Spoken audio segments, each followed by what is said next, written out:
Bismillah. Assalamualaikum warahmatullahi wabarakatuh. Innal hamdalillah wassalatu wassalamu ala Rasulillah wa ala alihi wa sahbihi wa man tabi'ahum bi ihsan ila yaumil qiyamah. Ibu dan bapak yang semoga Allah rahmati, ikhwan dan akhwat yang semoga Allah berkahi. Alhamdulillah, kita senantiasa bersyukur kepada Allah atas segala kebaikan yang Allah telah limpahkan kepada kita, karena sesungguhnya untuk mengikat setiap kenikmatan yang Allah telah berikan dalam kehidupan kita adalah dengan kita bersyukur kepadanya. Inilah yang menjadikan kita bersyukur, dan semoga dengan kita senantiasa bersyukur, memuji dan memuja setiap nama dan sifatnya yang agung akan menjadikan kita diberikan pertolongan dalam kehidupan ibadah kita.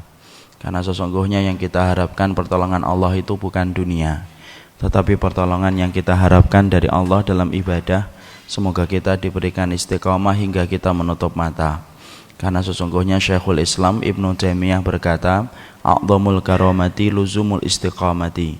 Pertolongan Allah yang paling gede yaitu adalah ketika kita diberikan sikap istiqamah di dalam kita mengatakan Allah adalah Rabb bagi kita sampai kita meninggal dunia. Inilah yang kita harapkan, karena istiqamah bukan karena kemampuan kita dan kehebatan kita, tetapi istiqamah itu merupakan peran serta Allah ketika memilih salah satu di antara hamba-hambanya diwafatkan dalam keadaan husnul khatimah, maka itulah yang menjadi puncak pertolongan Allah dalam kehidupan.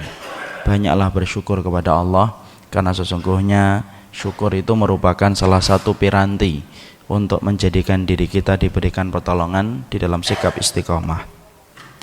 Semoga kita senantiasa Allah berikan sikap istiqamah dalam kehidupan kita.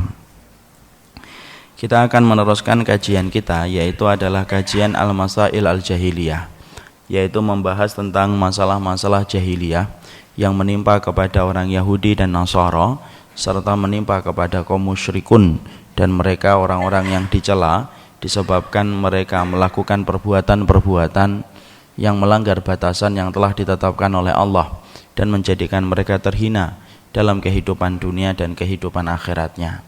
Kita mengetahui betul seorang muslim adalah mereka yang senantiasa mengerti setiap batasan yang telah ditetapkan oleh Allah, karena kewajiban kita itu mengerti batasan. Kalau kita di dalam kehidupan Islam tidak mengerti batasan-batasan yang telah ditetapkan oleh Allah, maka sesungguhnya sebagaimana kita naik dengan mobil kita ke puncak-puncak gunung lalu tidak memperhatikan batasan-batasan yang telah ada, yang dibuat oleh orang-orang dan petugas supaya kita tidak terperosok ke dalam jurang, melewati batasan sebagaimana melewati batasan ketika kita naik ke puncak gunung, melewati batasan pagar yang ada di pinggir-pinggir jurang, dan akhirnya terperosok kepada jurang kehinaan disebabkan kita melampaui batasan-batasan yang telah ditetapkan oleh Allah dan Rasulnya. Makanya inilah yang menjadikan kita memahami tidaklah ada satu larangan yang telah ditetapkan oleh Allah yang menjadikan kita akan mendapatkan kehinaan apabila larangan itu kita datangi, kecuali setiap larangan itu selalu disertai dengan bayang-bayang adab yang pedih bagi orang yang berani memproklamirkan penentangan mereka kepada batasan yang dibuat oleh Allah. Makanya cukuplah apa yang pernah disampaikan oleh Umar bin Khattab radhiyallahu anhu ketika beliau berkhutbah panjang pada saatlah waktu dalam salah satu kejadian, yaitu ketika gempa terjadi di kota Madinah, tetapi gempa itu tidak meminta korban. Gempa itu tidak merobohkan satupun bangunan di rumahnya para sahabat. Tapi cukuplah gempa itu ketika terjadi dan menimpa kepada penduduk Madinah, maka Umar bin Khattab mengumpulkan seluruh warga Madinah lalu berkhutbah dengan khutbah yang panjang. Salah satu petikan di antara khutbahnya, Umar bin Khattab mengatakan, innallaha qad dzammakum bihadhil zalzalah. Allah itu mencela kalian disebabkan perbuatan kalian yang melampaui batas, dan Allah mengirimkan gempa ini menimpa kepada kita disebabkan Allah mencela di antara kekurangan yang kita lakukan kepadanya. Fastaghfiru li rabbikum. Ayolah kita kembali beristighfar, mohon ampun kepada Allah, wa anibu ilaihi, dan kembalilah kita kepadanya. Itulah hati yang sensitif. Hati yang sensitif adalah hati yang mengerti tidaklah dia melakukan satu dosa kecuali dia akan diiringi dengan bayang-bayang azab yang pedih. antum meninggalkan satu perintah apapun itu, meninggalkan ayat apapun itu dalam kehidupan kita, maka sesungguhnya pada dasarnya kita ini diikuti oleh bayang-bayang azab. Karena Allah itu kalau memberikan peringatan, Allah berikan peringatan di dunia, dan Allah juga berikan azab yang pedih dalam kehidupan di akhirat. Makanya kita khawatir kalau masyarakat terbiasa menihilkan syariat, tidak ngerti tentang batasan-batasan yang telah ditetapkan oleh Allah, maka satu persatu azab Allah akan berikan dalam kehidupan, dan itulah yang kita khawatirkan akan menjadi sebab azab yang pedih di akhirat kalau kita tidak sensitif terhadap semua tanda yang diberikan oleh Allah. Banjir, keadaan yang susah, mendapatkan rezeki yang halal sulit, mendapatkan generasi muda yang beriman sama Allah dan hari akhir sangatlah sukar. Itu bukan terjadi tanpa sebab, pasti ada sebabnya. Allah itu tidak pernah mengirimkan air kecuali Allah telah tetapkan takarannya itu tepat sesuai dengan kebutuhan makhluk. Kalau sampai berlimpah, pasti ada tanda yang Allah akan berikan. Karena apa? Allah itu zat yang Allah itu adalah zat yang tidak pernah melakukan sesuatu kecuali pasti tujuannya ada. Ketika Allah tiba-tiba sulitkan kita mendapatkan rezeki yang halal, semuanya susah, pingin dapat yang halal aja susah. Bahkan orang yang pingin membersihkan diri riba, sulit untuk melepaskan diri dari muamalah riba. Itu pasti ada sebabnya. Sebagaimana ketika kita pingin hidup baik, pingin mengikuti Allah dan Rasulnya, sulit, semuanya itu pasti ada penyimpangan yang dilakukan, yang kita diamkan, sampai akhirnya kita yang berusaha menjadi benar pun akhirnya mendapatkan imbasnya, disebabkan keadaan ketika masyarakat itu melampaui batasnya. Inilah yang menjadikan kita memahami, ini yang harus senantiasa kita pikirkan. Jangan pernah merasa aman dari siksa Allah, jangan pernah merasa aman dari makarnya Allah, jangan pernah merasa tenang dari azabnya Allah. Ketika melakukan kesalahan, pasti di situ kita diiringi dengan sebuah ancaman siksa di dunia sebelum mendapatkan siksa dalam kehidupan di akhirat. Allah menyampaikan secara gamblang di dalam surat An-Nur, di dalam 61 Allah mengatakan, "Falyahdharil ladzina yukhalifuna an amrihi an tusibahum fitnah aw yusibahum adzabun alim." Maka hendaklah waspada terhadap orang yang menyimpang dari apa yang telah ditetapkan oleh Rasulnya, maka mereka akan mendapatkan fitnah dalam kehidupan di dunia, ataupun kelak mereka itu akan mendapatkan azab yang pedih. Ini yang kita khawatirkan.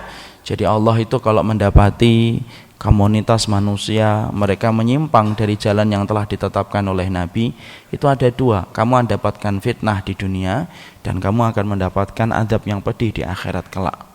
Jadi kalau kita meninggalkan misalkan kewajiban memilih pemimpin muslim, kewajiban kita untuk melepaskan diri dari berbagai macam kemaksiatan, tidak melaksanakan amar ma'ruf nahi mungkar, semuanya itu kalau kita biarkan, tidak ada satu dosa, tidak ada satu dosa yang apabila kita kemudian telah mengerjakannya, kecuali ana dan antum, istri dan anak, bapak dan ibu, akan diiringi dengan sebuah peringatan dan adab yang Allah akan berikan supaya kita kembali kepada ketetapan yang telah disampaikan oleh Allah dan Rasulnya.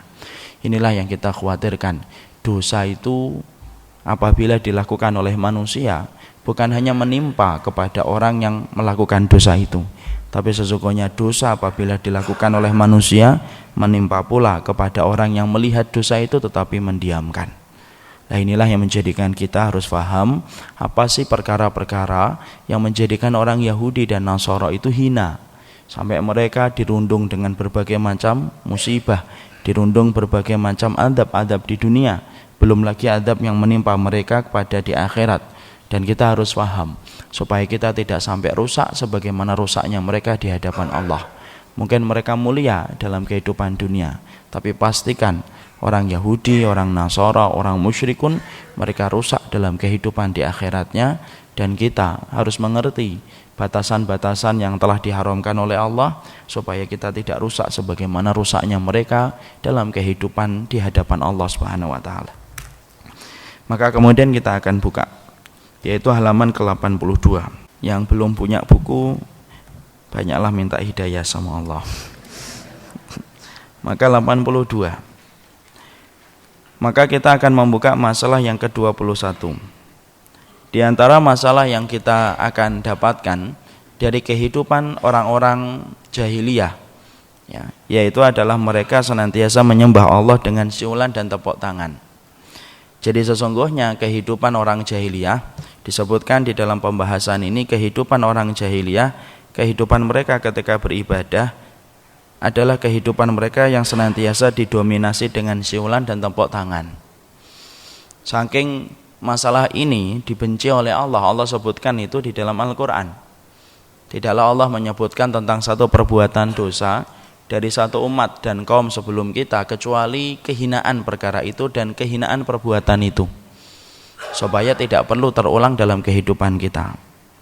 Maka di dalam konteksnya di situ kita mendapati apa yang disampaikan oleh Allah Subhanahu wa taala. Allah menyampaikan di dalam surat Al-Anfal ayat yang ke-35. Di dalam surat Al-Anfal 35 Allah kemudian menyampaikan kepada kita, wa ma kana sholatuhum indal baiti illa muka'aw wa tasdiyatan fadzuqul adzaba bima kuntum takfurun. Di dalam surat Al-Anfal 35 Allah menyampaikan kepada kita, sesungguhnya sholatnya mereka di sekitar Baitullah itu tidaklah mereka itu sholat, kecuali mereka itu hanyalah bersiul dan hanyalah mereka itu bertepuk tangan. Karena itu fadzuqul adzab, apabila mereka melakukan itu, maka sesungguhnya rasakanlah azab disebabkan karena kekafiran kalian. Di sini kita akan mempelajari tentang banyak perkara di dalam surat Al-Anfal 35. Yang pertama adalah Allah menyebutkan di dalam ayat tersebut, wa ma kana sholatuhum. Wa ma kana sholatuhum artinya kenapa kemudian disebut dengan kata sholat? Wa ma kana sholatuhum. Maka kemudian di situ disebutkan oleh Al-Jassas, salah satu kemudian mufassir, bahwasanya Allah menyebutkan kata sholat ketika menerangkan tentang tata cara ibadahnya orang musyrikun, walaupun mereka kan sebenarnya tidak sholat. Kalau sholat kan secara pengertian istilah syar'inya adalah sesuatu yang dimulai dari takbiratul ihram dan diakhiri dengan salam yang di dalamnya ada doa dan tasbih. Itulah pengertian secara istilah. Maka kemudian kenapa dikatakan mereka itu adalah sholat? Karena sesungguhnya orang-orang musyrikun itu menggantikan doa dan menggantikan segala macam tasbih yang harusnya mereka kerjakan dan mereka ucapkan ketika mereka itu berada di Masjidil Haram, mereka ganti. Mereka kemudian berani untuk menggantinya dengan tepuk tangan dan siulan. Ya, makanya kemudian tetap disebut sholat karena itulah ibadahnya mereka. Jadi ibadahnya orang-orang musyrikun bukan ibadah yang ditetapkan oleh Allah, tetapi ibadah yang ditetapkan menurut nafsu yang mereka inginkan. Dan mereka ingin ketika mereka beribadah mereka sembari bersiul dan mereka sembari bertepuk tangan. Karena agama bagi mereka itu menurut selera dan kemauan mereka, bukan menurut ketetapan yang dibawa oleh para nabi dan para rasul sebelum rasul. Ya. Maka sebelum kita membahas tentang masalah ini, kita di sini akhirnya paham. Berarti ibadahnya orang musyrikun dan ibadahnya orang jahiliyah dengan Allah subhanahu, dengan ibadahnya orang yang beriman kepada Allah. Orang yang beriman itu ibadahnya tauqifiyah. Saya dan antum ketika beribadah itu tauqifiyah, yaitu adalah sebagaimana ketetapan yang ditetapkan oleh kitabullah dan sunnah. Dan ibadah yang sifatnya tauqifiyah itu apa? Tidak boleh ditambahi dan tidak boleh dikurangi. Karena kita mengerti agama kita itu mengatur ibadah secara detail dan ibadah kita ditetapkan secara detail oleh kitabullah dan sunnah. Kita tidak punya hak apapun intervensi dalam ibadah yang telah disyariatkan oleh Allah. Makanya tidak boleh kita masuk intervensi dalam masalah ibadah. Karena kita budak dan yang menetapkan syariat dalam kehidupan kita itu Allah. Kita bukan pembuat syariat apapun dalam kehidupan. Makanya haram seorang muslim membuat syariat doa, syariat ibadah selain dari apa yang ditetapkan oleh Allah. Karena apa? Orang yang beriman beribadahnya sesuai dengan ketetapan yang ditetapkan oleh kitabullah tauqifiyah, tidak ditambah dan tidak dikurangi. Makanya Allah menyampaikan al-yauma akmaltu lakum dinakum wa atmamtu alaikum nikmati wa raditu lakumul islama dina. Di Di dalam surat Al-Maidah itu Allah kemudian menyampaikan al-yauma akmaltu, hari ini telah aku sempurnakan agamamu. Wa atmamtu alaikum nikmati, dan aku telah sempurnakan nikmatku kepadamu, dan telah aku ridhoi Islam itu menjadi agamamu.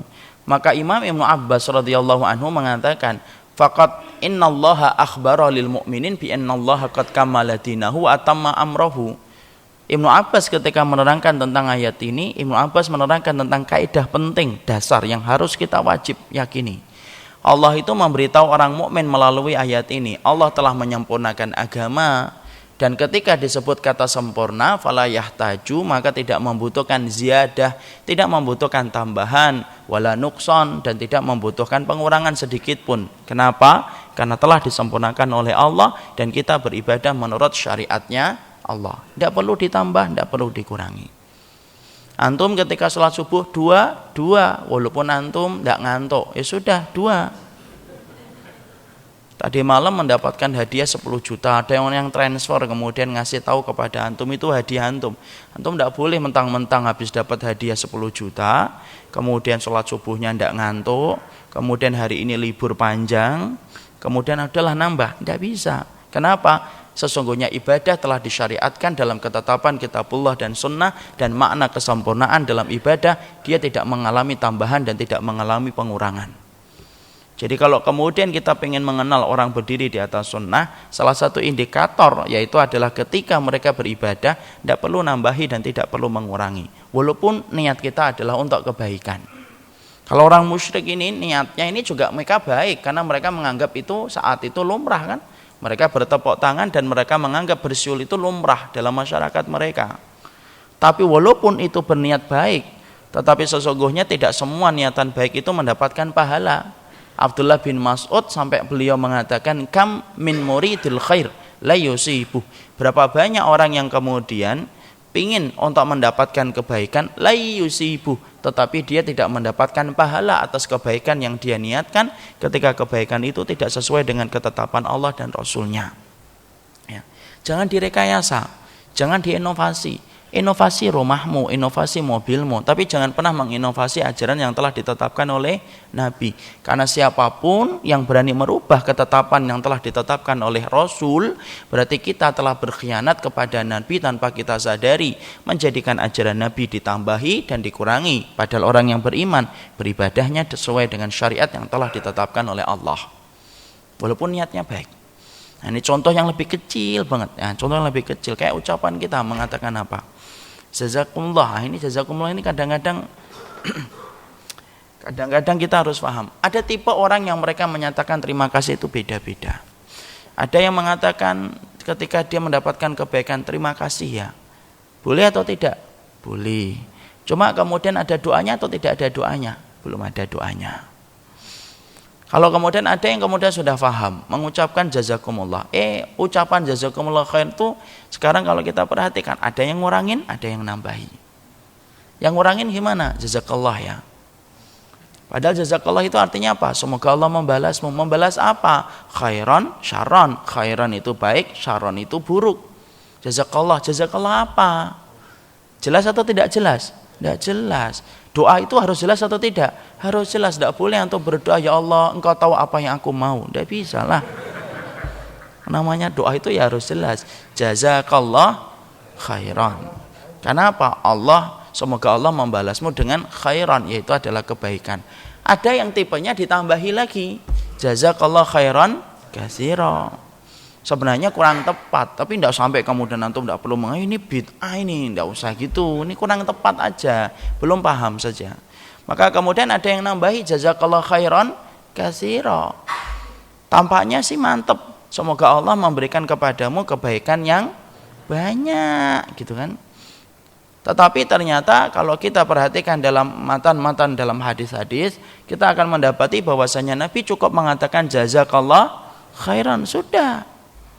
Ya, jazakumullah khairan. Dan saya ingatkan kepada laki-laki jazakallah, kepada perempuan jazakillah. Kalau pengen selamat jazakumullah khairan.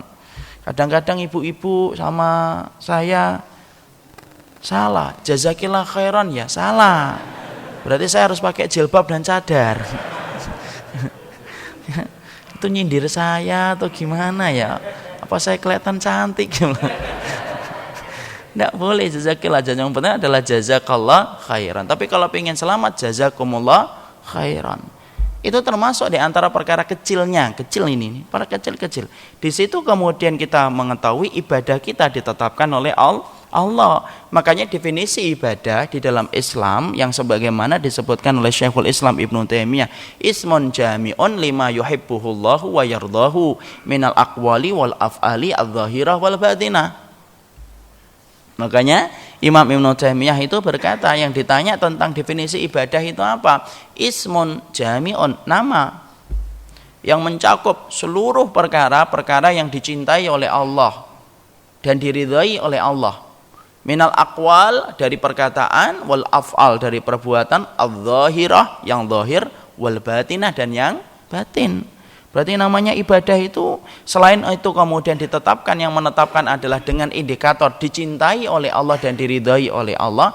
Di situ kita mengetahui pula ibadah itu mencakup seluruh perkara dalam kehidupan kita dan tidak ada yang tertinggal.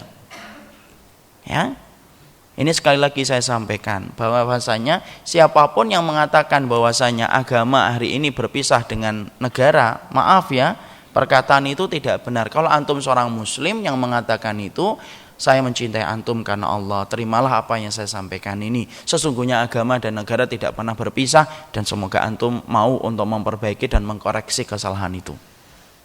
Ya, karena apa? Mana ada agama dan negara itu dipisah? Kalau kita mengatakan bahwasanya agama dan negara itu dipisah, akhi, maka masya Allah kita menempatkan agama hanya pada bedeng-bedeng yang sempit, di masjid, di musola, dan di pesantren, plus dengan musola. Tapi kemudian tidak pernah lebih daripada itu. Padahal kemudian Islam itu diturunkan oleh Allah dalam kehidupan kita, itu mengatur seluruh lini kehidupan kita, tidak ada yang tertinggal. Tidak ada bagian dalam kehidupan kita, hatta masalah yang sekecil apapun, kecuali diatur oleh Allah. Kecuali diatur oleh Allah. Makanya kalau ada orang yang mengatakan, agama ini jangan dicampur adukkan dengan negara, dan negara jangan dicampuri dengan agama. Satu, kemungkinan dia jahil, belum mengerti. Bisa jadi dia bodoh, belum paham. Dan kewajiban kita adalah mengingatkan dengan cara yang baik. Atau yang kedua, bisa jadi dia paham tapi sengaja untuk mengatakan itu. Kenapa? Ya karena telah tersisipi dengan penyakit dan benih kemunafikan yang tumbuh di hatinya dan jiwanya. Makanya tidak boleh. Semua aturan dalam kehidupan ini telah dijelaskan oleh Allah. Ibadahnya itu bagaimana. Kalaulah Islam itu adalah bangunan, ikhwan, maka tidak ada bagian dalam bangunan ini semuanya kecuali telah dijelaskan oleh Islam. Tidak ada yang tertinggal. Oh, masalah-masalah yang tidak penting aja diatur dalam Islam kok. Urusan ludah diatur nggak dalam Islam? Diatur, kan saya sampaikan belum itu. Ludah itu diatur dalam Islam itu. Apa itu aturan ludah, Pak? Ludah, Pak. Padahal ludah itu kalau sudah kita berludah, ada nggak yang nyari ludah lagi? Nggak ada, nggak penting. Gitu. Cari lagi, mana ya lagi? Nggak ada. Apa itu aturan ludah? Ada banyak. Ada sekitar 7 atau berapa itu aturan ludah itu. Apa itu aturan ludah? Satu, kalau berludah jangan menghadap ke arah Ka'bah. Kenapa? Karena orang yang berludah ke arah Ka'bah itu Masya Allah, sesungguhnya nanti ludahnya akan kembali di antara kedua matanya ketika pada waktu hari kiamat. Makanya kalau berludah, orang yang suka berludah itu yang gitu, itu kalau mau berludah bilang centil, sudah tahu kiblat enggak? Kenapa? Jangan berludah ke arah Ka'bah, nanti kembali ludahmu di antara kedua matamu pada waktu hari kiamat. Masya Allah ya. Makanya bawa kompas kemana-mana. Kalau kemudian berludah, oh lihat kan, oh sana, baru kemudian ke sana. Karena kemudian itu aturannya begitu. Kenapa kok berludah tidak boleh ke arah Ka'bah? Lu Allah itu tidak pernah ditanya tentang apa yang Allah lakukan. La yus'alu amma yaf'alu wa hum yus'alun. Allah tidak pernah ditanya tentang apa yang Allah kerjakan. Kamu, saya yang akan ditanya. Mana ada kemudian Allah ditanya? Wong antum bawahan aja nggak pernah nanya sama manajer kok. Ada nggak office boy nanya sama komisaris? Nggak ada. Nggak ada. Karena ada yang pernah tanya ke saya, kenapa kok begini Ustaz? Lu kita ini siapa kok tanya-tanya sama Allah? Nah, Allah itu tidak mungkin lah memberikan kepada kita satu larangan kecuali di situ pasti ada hikmahnya.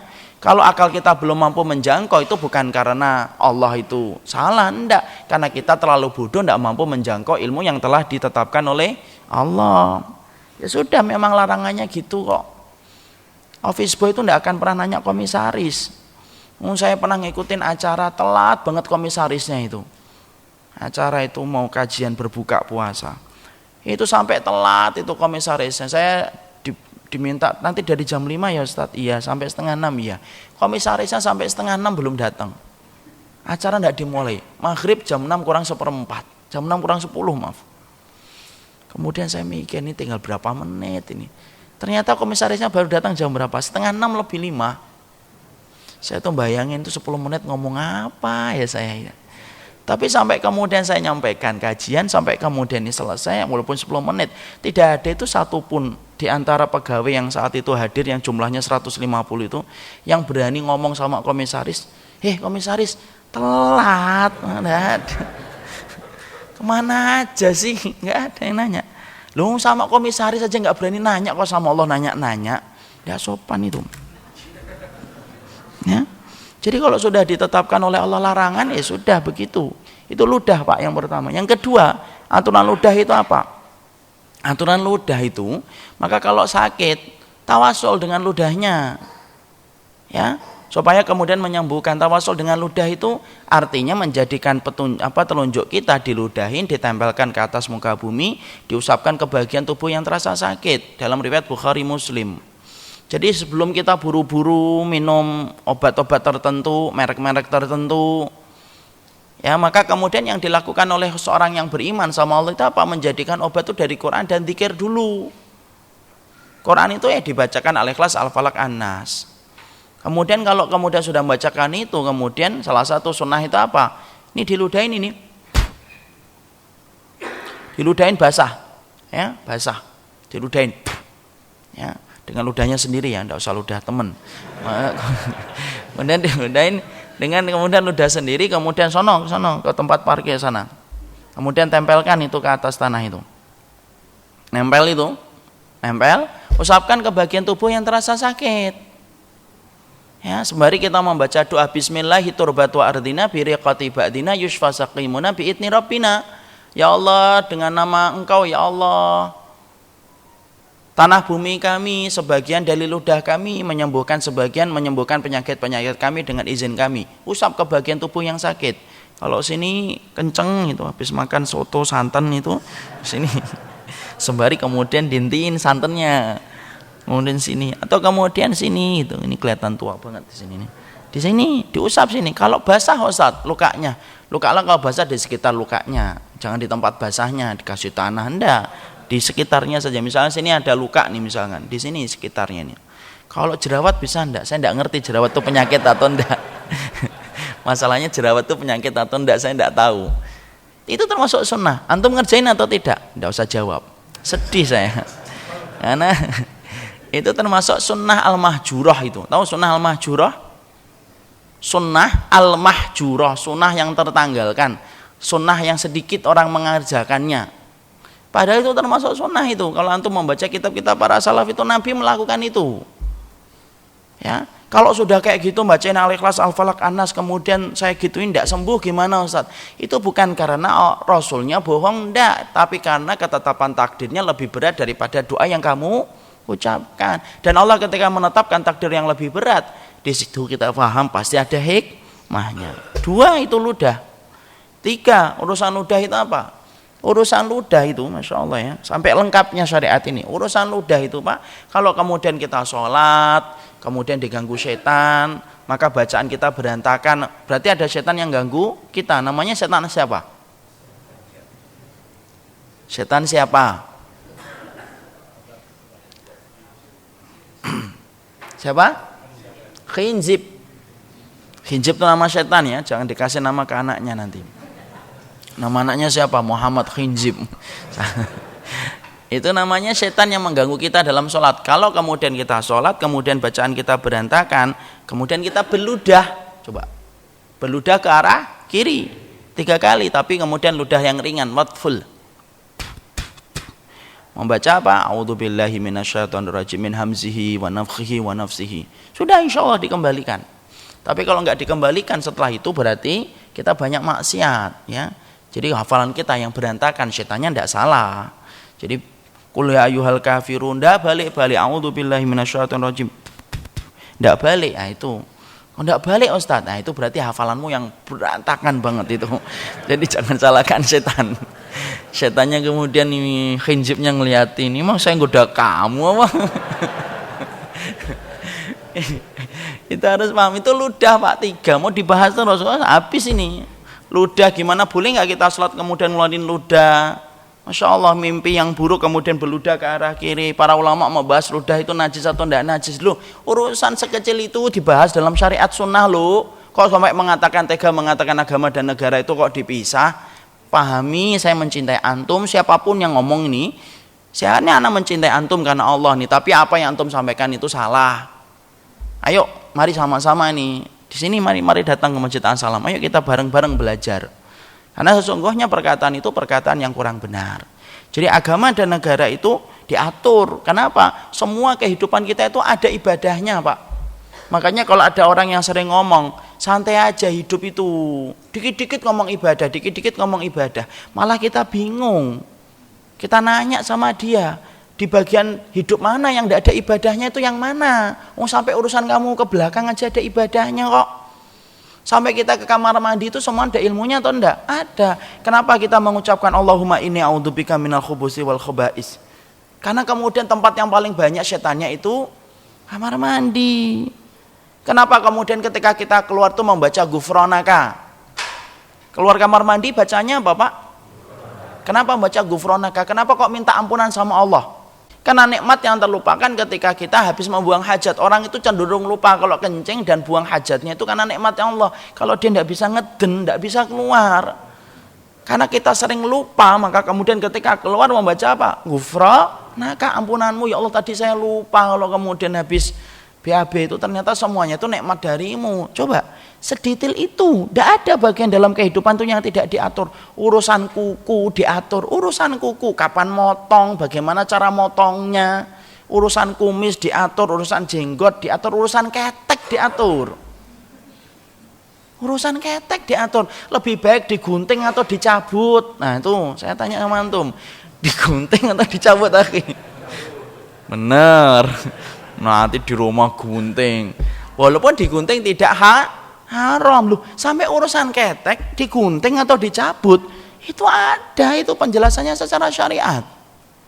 Kenapa? Karena sesungguhnya itulah ibadah, dan ibadahnya seorang mukmin selalu kembali kepada tauqifiyah, ditetapkan oleh kitabullah dan sunnah. Dia tidak mau memakai perasaan ketika beribadah. Makanya kalau perasaan itu hilangkan dalam ibadah. Pakai perasaan ketika mencintai pasangan hidupmu, tapi jangan pakai perasaan ketika beribadah sama Allah. Kenapa? Kalau pakai perasaan pasti akan berantakan ibadah, sebagaimana orang musyrikun berantakan ibadahnya ya gara-gara ngikutin perasaan. Oh, mbok kasihan banget. Jangan pakai perasaan, jangan pakai perasaan. Allah itu paling ngerti kok bagaimana meletakkan ibadah. Walaupun pandangan kita seakan-akan kok kelihatan cuma begini loh, memang begitu, memang syariatnya begitu kok. Bapak kalau kemudian mendatangi orang yang meninggal dunia, syariatnya apa? Orangnya masih terbujur kaku nih. Syariatnya gimana? Memintakan ampunan. Membaca apa? Allahumma firlahu warhamhu wa'afihi wa'fu anhu. Sudah kan? Sudah. Yang lainnya Ustaz, tidak usah. Sudah Allahumma firlahu warhamhu wa'afihi wa'fu anhu. Kok cuma gitu? Itu kan mana pakai perasaan. Kalau sudah pakai perasaan, maka kemudian yang terjadi apa? Kalau sudah memakai perasaan, akhirnya nanti kita ngambil ini, ngambil itu, ngambil ini, ngambil itu, karena merasa bahwasanya itu lebih benar. Padahal yang mempunyai hak menetapkan syariat dalam ibadah bukan ana, bukan antum, bukan fulan, bukan ustadz, bukan syekh, bukan siapapun. Yang menetapkan itu hanya Allah semata. Ya, jadi di situ kita pahami dulu kehidupan orang yang beriman, ibadahnya itu kemudian ibadah yang tidak tercampuri dengan perkara tambahan dan tidak mengalami pengurangan. Dan kita khawatir apabila sudah nambah-nambahin itu, kita khawatir apa yang tertimpa kepada kehidupan kita, fitnah, dan kehidupan di akhirat yang mendapatkan azab yang pedih. Sudah apa adanya saja. Jadi dalam ibadah itu apa adanya, sebagaimana niatnya yang diajarkan Nabi, sebagaimana tata caranya yang diajarkan Nabi, sebagaimana jumlahnya yang diajarkan Nabi, sebagaimana tempatnya yang diajarkan Nabi. Tidak usah dirubah. Karena apa? Kita hanyalah budak dan umat yang ngikutin dari ketetapan yang telah ditetapkan oleh kitabullah dan sunnah. Layaknya pegawai itu tidak akan banyak nanya sama kemudian atasan. Ada seorang ibu-ibu yang pernah cerita itu, dulu ketika dia masih kerja itu, katanya mau dipanggil kapanpun oleh bosnya harus hadir, itu aja taat, patuh, dan dia tidak kemudian mengada-adakan sesuatu. Itu dalam urusan kantor, apalagi dalam urusan ibadah kita kepada Allah. Jadi Allah itu tidak menuntut antum untuk nambahin. Allah cuma menuntut atau mewajibkan kepada antum beribadah persis sebagaimana yang telah ditetapkan oleh Allah dan Rasulnya. Dan kalau kemudian di situ ada rukhsah, ambil rukhsahnya, dan itu bukan mengurangi tapi kemudian merupakan keringanan dari Allah. Maka kemudian kita pahami di sini berarti kemudian gimana sih hukumnya tentang bertepuk tangan itu gimana? Nah, ini yang kita harus pahami dulu.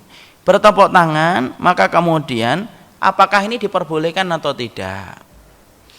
Sebagian ulama atau sebagian besar para ulama itu mengatakan sesungguhnya tepuk tangan merupakan perkara yang sifatnya identik dengan kebiasaan orang jahiliyah. Dan salah satu di antara fungsi syariat dalam kehidupan kita itu apa? Membedakan dengan kehidupan orang jahiliyah. Padahal itu identik dengan orang jahiliyah. Jadi identik dengan orang-orang kafir, orang musyrik. Maka para ulama lalu mengatakan ketika itu telah identik menjadi gaya kehidupan orang kafir dan identik dengan kehidupan orang musyrik, maka sesungguhnya seorang muslim tidak usah bertepuk tangan. Cukup menggantikan dengan ucapan subhanallah walhamdulillah, itulah sudah lebih baik. Allah itu kalau sudah kemudian melarang sesuatu berarti ada yang lebih baik. Lah kalau kita kagum Ustaz bagus banget, sudah ucapkan subhanallah. Ada nggak ucapan itu di bidang Masya Allah? Saya belum tahu ilmunya secara tepat dan secara detail. Tapi yang saya mengerti subhanallah dan Masya Allah itu ya diucapkan dalam perkara-perkara yang sifatnya mengagumkan boleh. Allah alam bisawab, nanti kita cari lagi lebih detailnya.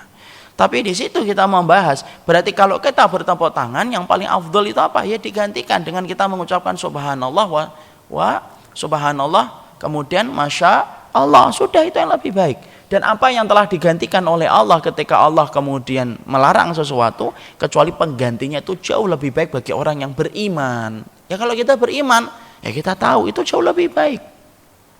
Jadi tidak perlu kita bertepuk tangan, tidak perlu bertepuk tangan. Acara khutbah, acara bagus banget bertepuk tangan, tidak usah. Silahkan bertepuk tangan, tapi telapak tangannya tidak usah bertemu dengan telapak tangan berikutnya.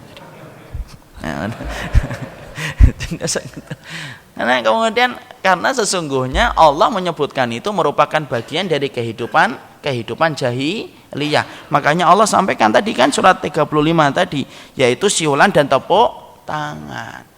Kapan kemudian bertepuk tangan itu boleh? Yaitu adalah ketika wanita memperingatkan imam sholat. Kalau laki-laki mengucapkan subhanallah. Kalau laki-laki mengucapkan subhanallah. Kalau perempuan mengucapkan kalau kemudian perempuan tepuk tangan atau kemudian. Kenapa kok tidak dengan ucapan yang sama subhanallah Ustaz? Karena suara wanita itu aurat. Semua wanita itu aurat semuanya, Pak. Mengatakan subhanallah, imamnya mikir siapa tadi yang ini. Ya, makanya Masya Allah wanita itu gitu, kok gitu Ustaz? Emang gitu. Bukan berarti kemudian wanita itu akhirnya diletakkan pada posisi yang nomor 2 dalam kehidupan. Enggak lah, Allah tidak pernah mendolimi wanita. Dan kita harus paham ya, seluruh kehidupan wanita itu aurat. Makanya Pak dalam sunnah, sampai kalau kita jalan saja, kalau kemudian kita jalan, kita harus paham loh, jalannya laki-laki itu yang ngerti ilmu di depan perempuan atau di belakang perempuan? Di depan perempuan. Makanya kalau antum lagi jalan di depan antum perempuan, jangan malah antum tuh berlama-lama. Kenapa? Karena sesungguhnya mudaratnya besar. Jadi kalau kita jalan di depan kita akhwat ada ummahat, langsung disusul, langsung dipercepat. Dan akhwatnya ketika mau disusul gitu jangan GR, ih ngampirin saya, enggak. Dia itu mau kemudian di depan. Jangan malah kemudian perempuannya cepat, mau disalib cepat lagi. Itu maraton namanya. Kalau sudah ngerti sunnah, ada ikhwan, Syahwatnya juga harus sama. Oh, ada ikhwan. Maka kemudian dia itu memperlambat jalannya. Biarkan sang laki-laki kemudian melewati. Lu sampai gitu. Makanya Pak, dalam urusan sholat Id, Nabi itu mengkondisikan kalau kemudian keluar itu disuruh wanita dulu untuk habis dulu.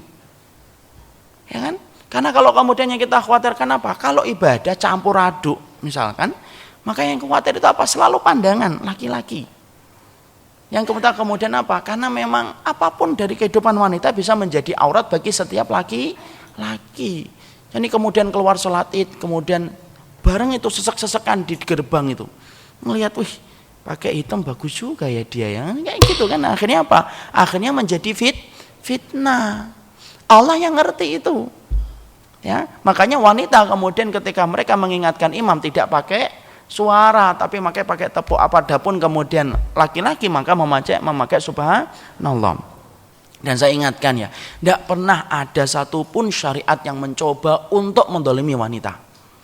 Karena beberapa waktu yang lalu saya sempat dialog panjang dengan seorang umahat ketika dia menyatakan, ini belum terlalu lama ngaji dia mengatakan, Ustadz kenapa sih warisan itu separuh, laki-laki dapat 1. Makanya kan akhirnya orang-orang orientalis itu memanfaatkan itu. Dan bagi orang yang lemah iman juga kadang-kadang susah kan. Loh, ibu harus paham loh, kenapa wanita itu dikasih separuh dan laki-laki dapat 1. Jangan memahami separuh dan satunya, tapi memahami esensi di balik itu. Perempuan itu kalau dikasih separuh warisannya, perempuan itu menggenggam warisan itu dan tidak perlu dibagi kepada siapapun. Ya, wanita misalkan dapat 4M. Ya. Dapat 4M dia. Yang kemudian saudara laki-lakinya dapat 8M. Tapi 4M itu milik dia sendiri. Kalau misalkan tiba-tiba suaminya ngomong, "Dik, dapat warisan ya?" "Iya." "Pinjem dong 2M gitu." "Maaf Mas, tidak ada pinjaman untuk dirimu." Secara hukum salah atau tidak salah wanita itu? Tidak salah, cuma kebangetan iya ya. Kalau kebangetan banget itu, cuma dia tidak salah secara hukum, itu tidak salah. Kenapa? Karena apa yang dia genggam itu memang milik dia. Bahkan sampai ke anaknya aja nggak ada kewajiban untuk dibagi sama anaknya kan? Kenapa? Anaknya dia itu yang mencukupi itu suaminya. Tapi kalau kemudian laki-laki yang tadi dapat 8M, tapi kemudian apa yang harus terjadi? Yang terjadi apa? Dia harus bagikan ke semua istrinya, ke istrinya. Aduh, kepleset saya. Jadi kemudian dia harus membagi ke istrinya dan istri-istrinya. Dia harus bagi itu. Ya kan? Dapat warisannya Mas. Iya, berapa? 8M. Sepatu ya? Aduh, iya. Kan harus dia bagi. Anaknya minta kemudian motor metik. Oh iya. Kenapa? Dia harus bagi. Coba lihat di situ. Karena sesungguhnya wanita itu dihormati oleh Allah. Dan Allah gampangkan perempuan itu. Tidak pernah Pak kita dapati syariat yang begitu gampang memudahkan seseorang masuk surga itu kecuali perempuan Pak. Ya, ada ibu-ibu enggak ini? Anggap aja enggak ada ya. Jadi kemudian semuanya itu gampang. Coba nyari surganya, enggak usah jauh-jauh. Ya, dia tidak perlu berjihad sampai kemudian sampai keluar ke jihad sebagaimana pada zaman Nabi ke Uhud, ke Badar, enggak perlu dia. Enggak perlu dia ke Suriah sana, saya akan berjihad ke Suriah lah, enggak usah. Dengar suara bom malah terkencing-kencing malah. Dia fitrahnya dia di tempat-tempat kayak gitu. Coba, di mana dia punya pintu surganya? Suaminya, sabar. Coba. Kemudian ketika ibadah, tidak usah jauh-jauh ke masjid. Coba kan kita sepakat ya Pak. Bagaimana ketika datang ke masjid itu Masya Allah. Terus menerus itu. Kita dengar adzan datang ke masjid, dengar adzan dengan masjid. Perempuan tidak usah pergi ke masjid. Di mana? Di rumahnya. Tinggal nyalakan AC, kemudian ditutup, kemudian kamarnya semakin tertutup ruangan yang dia sholat, semakin dia besar pahalanya. Coba. Enak atau tidak enak? Enak banget. Sudah gitu, makanan dia, jilbab yang dia kenakan, paket yang dia kenakan, nanti yang ditanya istrinya atau suaminya? Saya tanya Pak, yang ditanya istrinya atau suaminya? Suaminya. Bapak hari ini nanti habis ini ngajak istri antum makan apa? Mau makan apa Dek? Soto? Mau makan apa itu? Uduk? Lontong sayur? Ya, saya apalah, saya lewat sini tiap pagi. Maka kemudian yang ditanya bukan istri, yang ditanya suaminya. Kamu hari Sabtu ngajak kemudian istrimu makan soto, itu rezekinya dari mana? Yang ditanya siapa? Suaminya. Coba, apa kurangnya seorang wanita itu? Dimudahkan banget oleh Allah untuk masuk surga. Tapi sedihnya secara fakta lapangan mahsyar yang masuk ke neraka itu banyak laki-laki atau perempuan? Laki-laki atau perempuan, Pak? Saya kan ngomong, ini kan nggak ada ibu-ibu kan? Ra'aitun nara wa ra'aitu aktsaru ahliya an-nisa. Dan aku kemudian melihat neraka dan aku ternyata dapati sebagian besar penduduk neraka itu mana? Itu kalangan wanita. An-nisa. Jadi disitulah kita paham. Masya Allah, wanita itu kalau ngerti bagaimana rahmatnya Allah kepada dirinya, Allah mudahkan betul itu hidupnya itu. Tidak sebagaimana agama-agama yang lain ketika mereka menistakan kaum wanita. Orang Romawi dulu, kalau kita membaca Al-Mar'ah fil Jahiliyah, orang-orang wanita-wanita dalam jahiliyah, orang Romawi dulu itu menempatkan perempuan itu sebagaimana barang dagangan. Boleh ditawarkan ke siapapun, dan itu lumrah pada masyarakat itu. Orang Persia anggapnya kayak budak.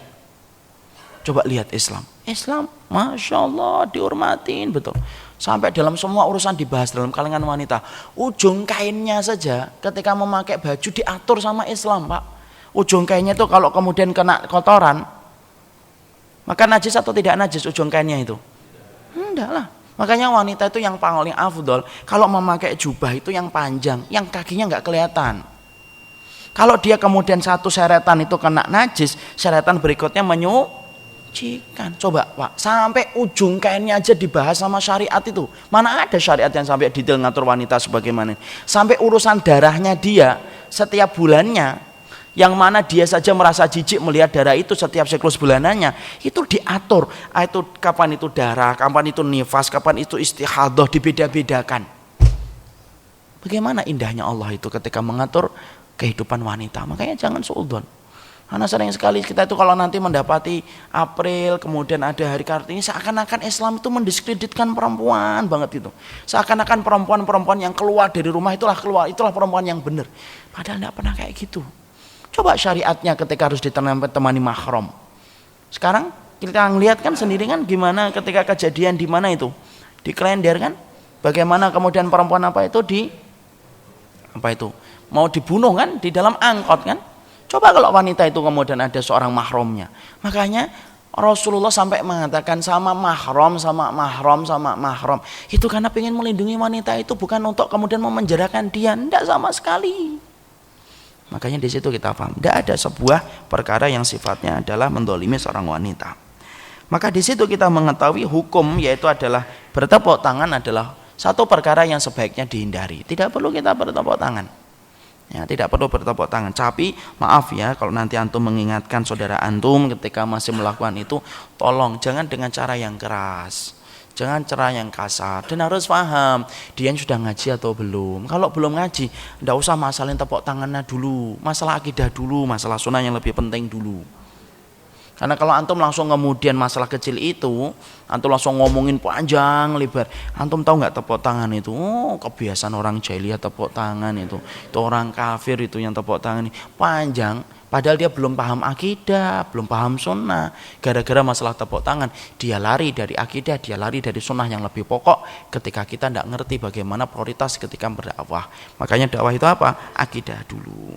Kemudian yang bersiul, maka kemudian pendapat ulama itu kemudian setidaknya itu ada dua. Ada yang mengatakan haram secara mutlak, ada yang mengatakan makruh, ya makruh.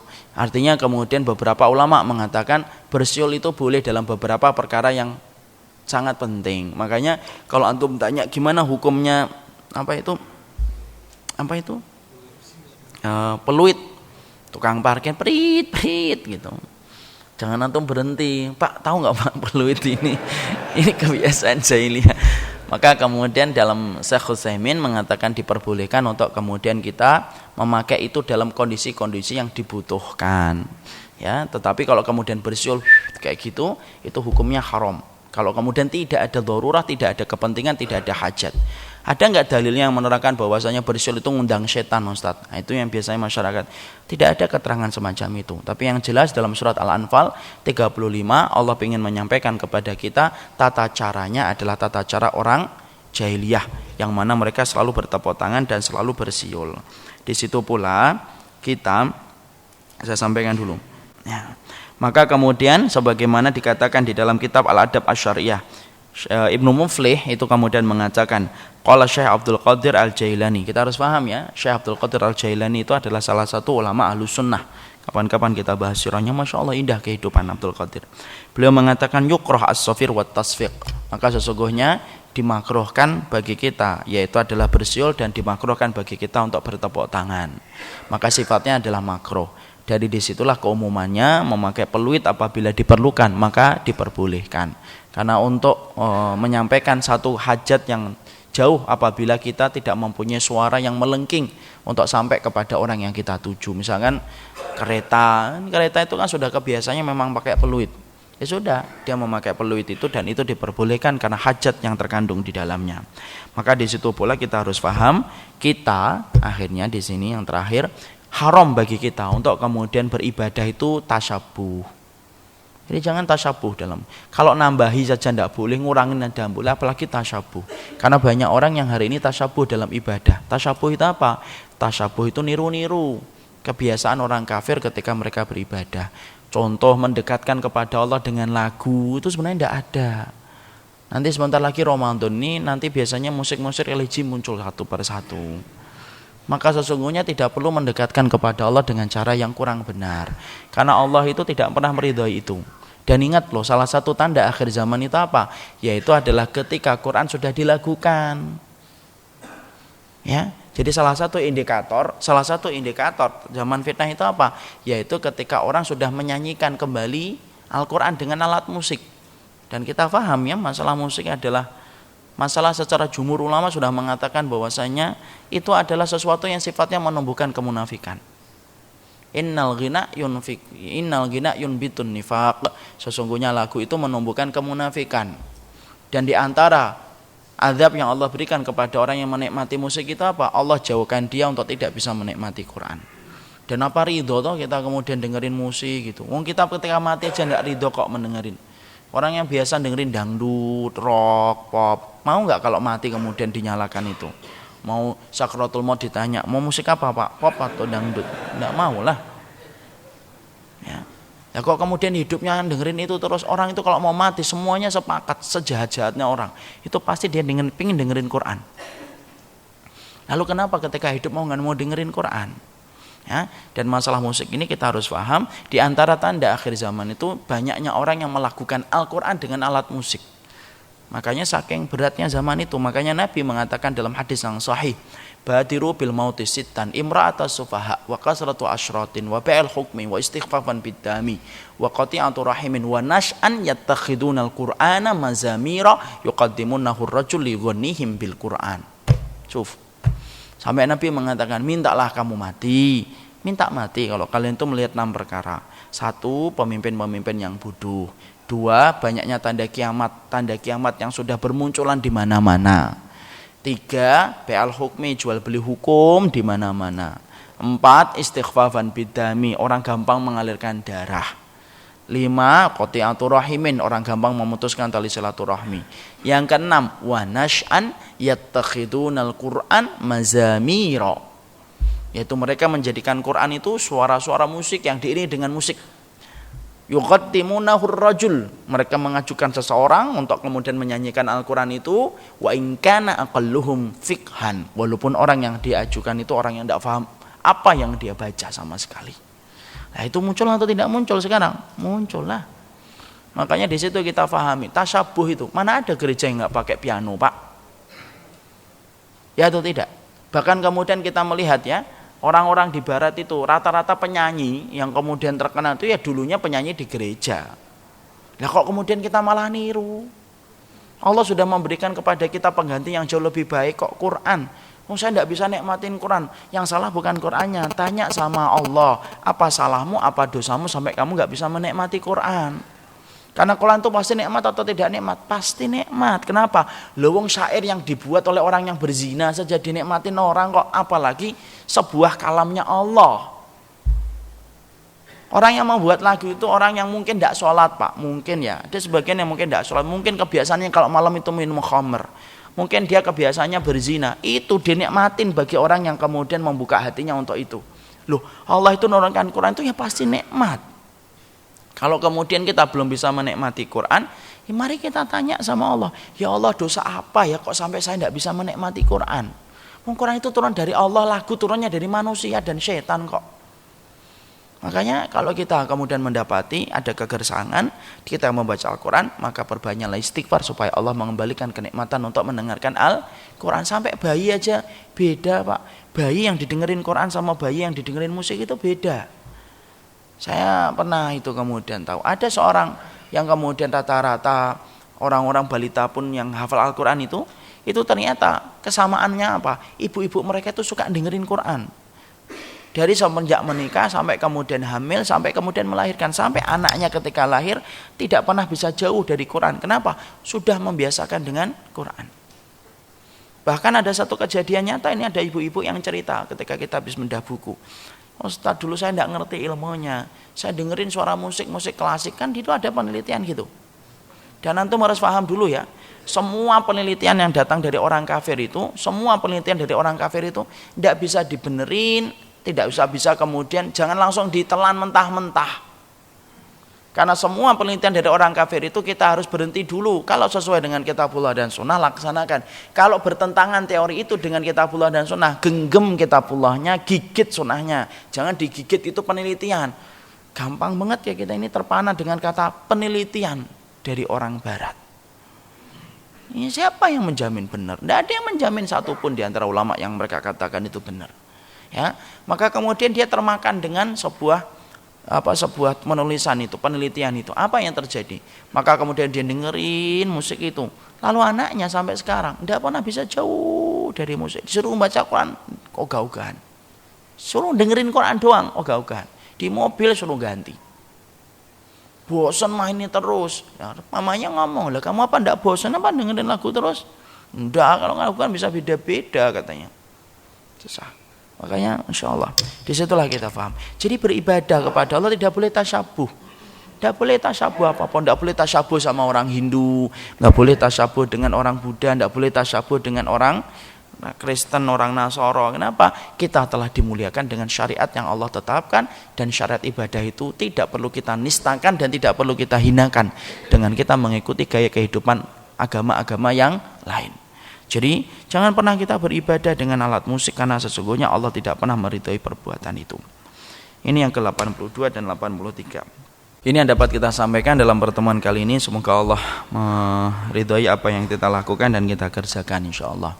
Saya tidak bosan-bosan ngingetin supaya bapak-bapak nanti membawa buku. Ini bukunya Pak, yaitu adalah Syarah Problematika Jahiliyah. Silakan untuk kemudian didapatkan bukunya supaya kita bisa mengkaji bersama-sama. Kita sudah sampai ke 22 ini. Masa sampai 22 masih belum buka bukunya. Ya. Ini semoga betul-betul Allah merahmati. Bagi yang tidak punya buku, tolonglah tidak usah beli mie ayam 3 kali 4 kali sudah bisa beli bukunya insyaallah. Ya. Insyaallah bukunya bukan mahal. Dan semoga kita diberikan kemampuan untuk senantiasa mengkaji dari apa yang disampaikan oleh para ulama. Barakallahu fiik. Ada pertanyaan? Saya persilahkan. Tidak ada. Alhamdulillah kita cukupkan kajian kita dalam kesempatan hari ini. Subhanakallahumma wa bihamdika asyhadu an la ilaha illa anta astaghfiruka wa atubu ilaika. Saya ingetin semua anggota keluarganya Pak. Siapapun yang bersama Al-Quran maka dia beruntung. Siapapun yang berani meninggalkan Al-Quran walaupun cuma 1 ayat, azab yang pedih akan mengiringi dalam kehidupan dunia atau kehidupan akhiratnya. Tolong jadilah penyeru kebaikan, pengingat kebaikan bagi saudara-saudara kita yang masih belum paham dengan cara yang baik dan cara yang lembut. Assalamualaikum warahmatullahi wabarakatuh.